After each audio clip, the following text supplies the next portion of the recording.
नमस्कार, मैं हूं आपके साथ कविता रानी।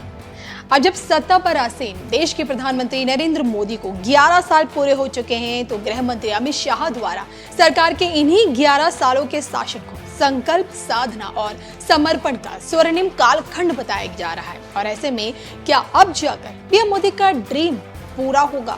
अब नहीं तो फिर कब पीएम मोदी की कुल देवी उनके अधूरे कार्य को पूरा करेंगी? कुल देवी के आशीर्वाद से पीएम मोदी ने एक चाय वाले से प्रधानमंत्री बनने तक का सफर तय किया, लेकिन 24 में टूटा उनका ख्वाब क्या अब जाके पूरा होगा?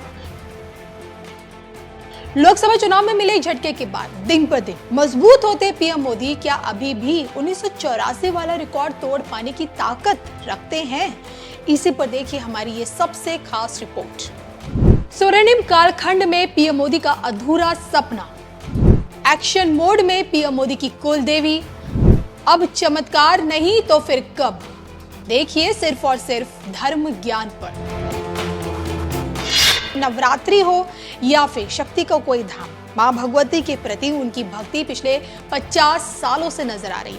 74 साल की उम्र में 9 दिन के व्रत के दौरान इतनी ऊर्जा के साथ काम करना किसी के लिए भी आसान नहीं है, लेकिन पीएम मोदी ने ऐसा करके दिखाया।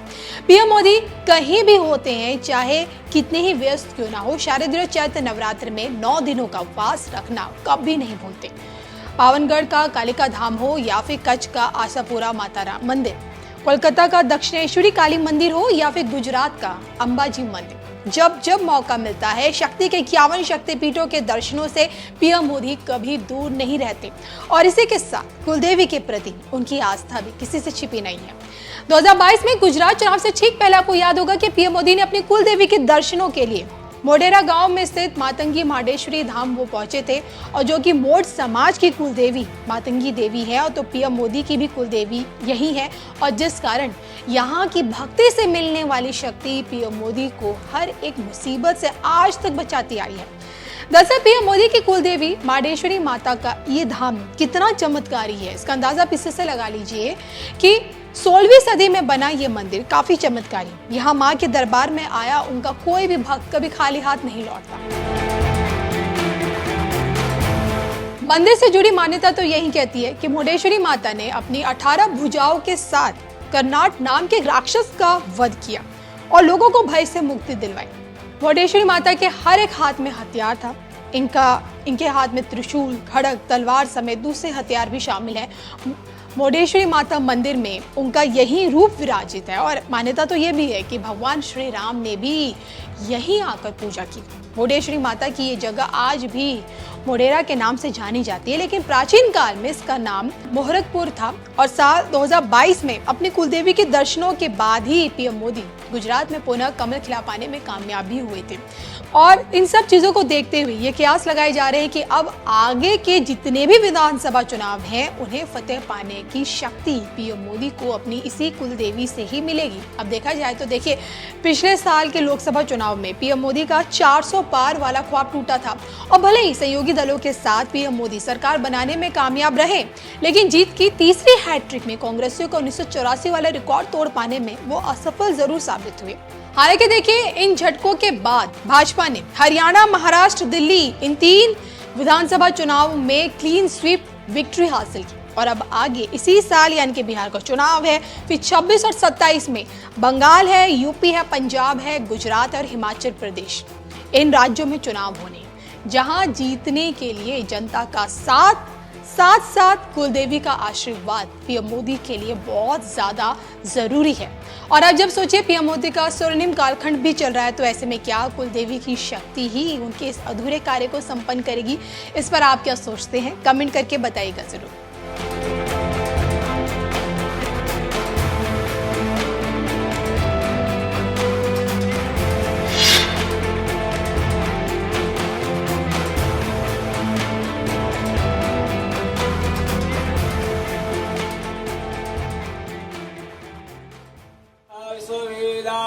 स्वस्ति नस्तारक्षो अरिष्टानेमिः स्वस्ति no बृहस्पतिर्दधातु।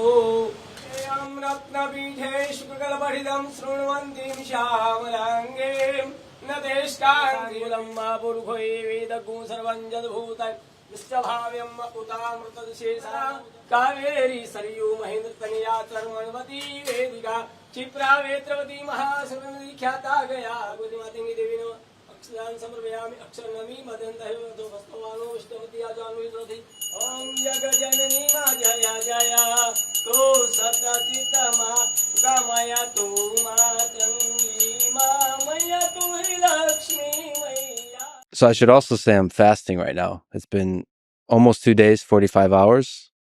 So just water, no food.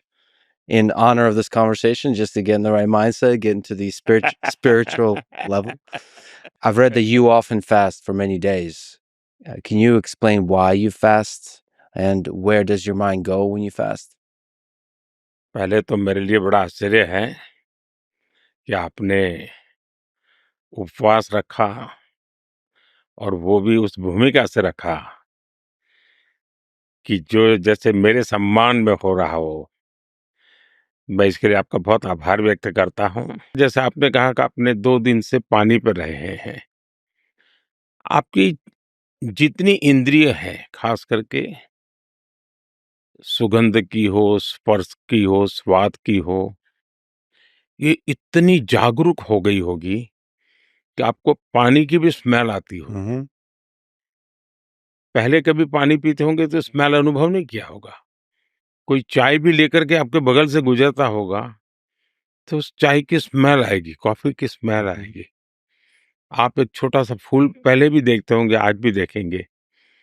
आप उसमें बहुत ही उसको रिकॉग्नाइज कर सकते हैं. यानी आपकी सारी इंद्रिय जो है एकदम से बहुत ही सक्रिय हो जाती है और उनकी जो कैपेबिलिटी है चीजों को एब्सॉर्ब करने नहीं और रिस्पॉन्ड करने की अनेक गुना बढ़ जाती है. और मैं तो इसका अनुभवी हूं. दूसरा मेरा अनुभव है कि आपके विचार प्रवाह को ये बहुत ही शार्पनेस देते हैं, नयापन देते हैं. आप एकदम से आउट ऑफ बॉक्स. मैं नहीं जानता हूं औरों का उपवास का यही अनुभव होगा, मेरा है.